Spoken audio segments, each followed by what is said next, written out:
Welcome one and all, I am SocioPsycho, and today we'll be looking at Kingdom Tales by a company called Kratia.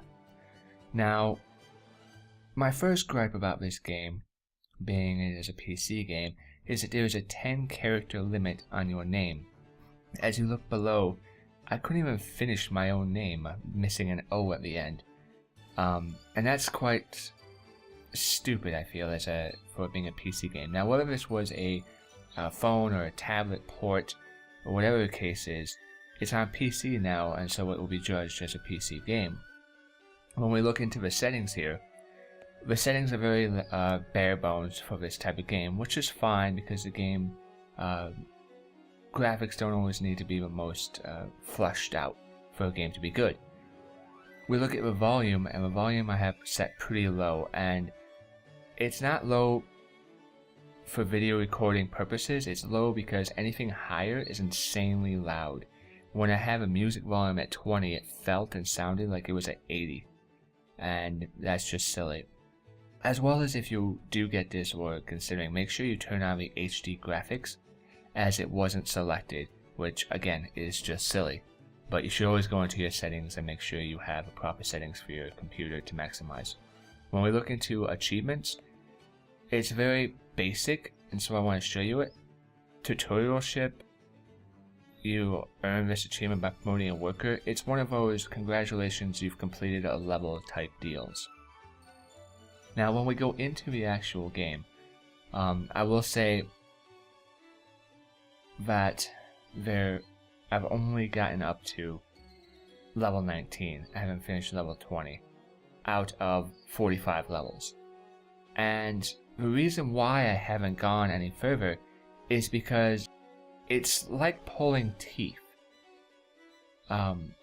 It's very difficult to get further in this game because it's not that enjoyable. And I don't like saying that about a game, but that's the truth. And so, even though we're at level 19, we don't even have access yet to the kingdom in all. I'll show you what I mean. So these little scenes will pop up in the beginning to try to progress the story. So what you see right here are your objectives for the current map. Now I'm going to go over an overview and everything in the game, because this is pretty much what you see right here is what you see every single game, every single map, every single time. You have Rebel, it gets cleared away by a worker. That costs some gold.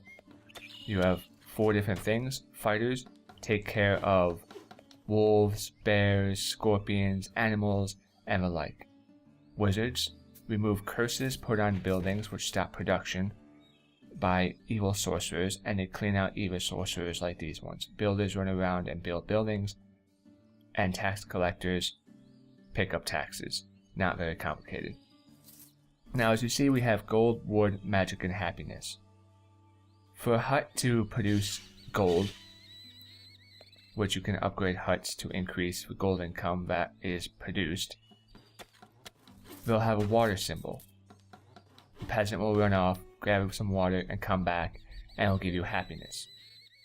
When a building is not happy anymore or cursed, it'll stop producing gold, and it will not become a viable means of production.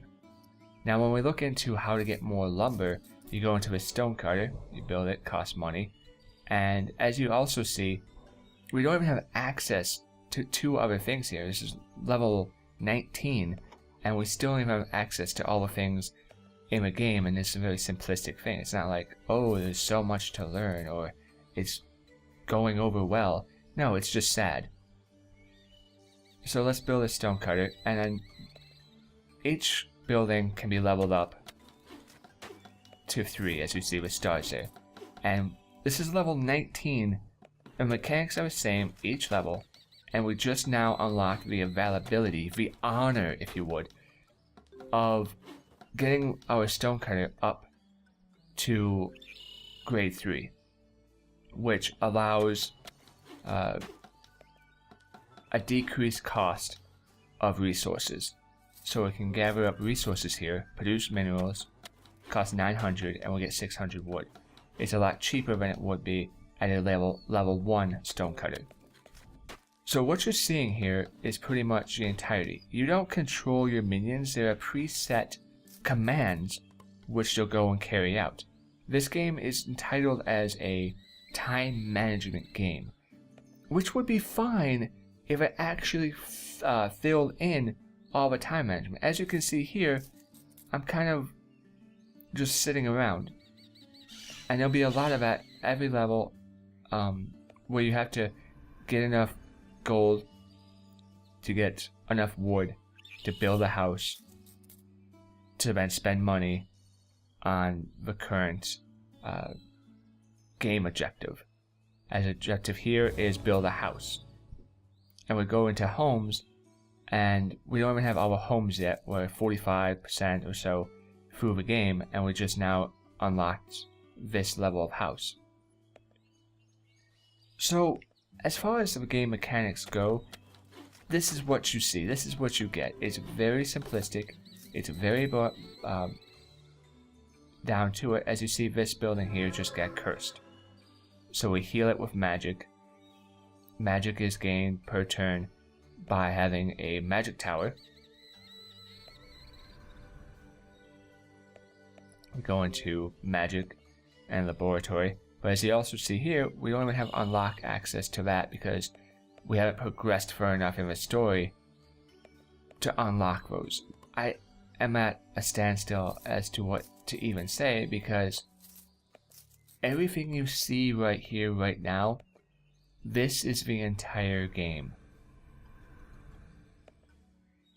There are no special events that happen. There are no combat interaction. You know, my cleric here, my wizard, he's not going to lose. He's not going to, there's no stats, there's no events, there's no minions that come. It's just very, it's not even micromanagement, because it's so simplistic in the tasks that it wants you to do, that to not be able to do, there's nothing else going on in the world. You'd have to literally be watching TV or carrying on a conversation with somebody else for you to miss the management part of the game. It's that simplistic. Now maybe some people will like that. Maybe some people, maybe I'm being too harsh, maybe some people will be like, wow, this is actually exactly what I'm looking for. And if that is, then go for it. But for everybody else who's on the fence or was curious or anything else, this is what you can expect. This is the entirety of the game. Now, different levels will offer different objectives, and they'll say, but they're all relatively the same. Clean out 4 scorpions, clean out 5 bears, clean out 2 wolves, clear the roadway of fallen debris or rocks like you saw in the beginning of this episode. Build 2 houses, collect 5,000 gold, collect 4,000 gold, collect 3,000 wood, collect 5,000 wood. It's a repeat of the same mechanics that you learn by heart by level 2, if not level 1, and there's nothing new. Even the objectives are recycled and reused. And I'm not even going to wait. As you can see, we've already pretty much beat this mission. We just need to wait for 20 happiness. We're at 15. We gain happiness by giving the command saying, hey, I will permit you to go outside and gather water. Yay, I'm happy. I got water. And if we look back, exit this level, yes, we look back at level 16. This is level 16, keep in mind. Got a little story, okay, that's great. Your building has been cursed. Alright, that's cool, I get that. Do you want to skip the tutorial section? I'm at level 16, and it's already giving me tutorials on the game. And as you can see, an old tree in the road, bears, collect 5,000, kill 5 bears. It's like that throughout the entire game. Now, when you finish a map, it'll give a little overview of, hey, good job. These are your stats of how much money you collected and everything else. Again, collect your stonecutter to 3, 5 wolves, 2 wolves, 5 bears. You build a town, you gather up money, buy resources, you build up more, and that's simplistically it. It is very dull and dry. It doesn't offer any other elements of a game, and I want to critique it as a time management game because that's what it claims to be, but there's many points in the game where it doesn't even fulfill all the time management that you have available. It says, this is a time management game, we want you to micromanage the world and everything else. It doesn't even give you enough to do to even be occupied. There's many times where you're just sitting and like click, click, click, click, done, click, click, click, done, again and again. And so that's what you can expect. This has been SocioPsycho, and I thank you for watching. If you're interested in other games that's a bit more caliber than this one, check out the links put into the video, and check out the channel. See you next time.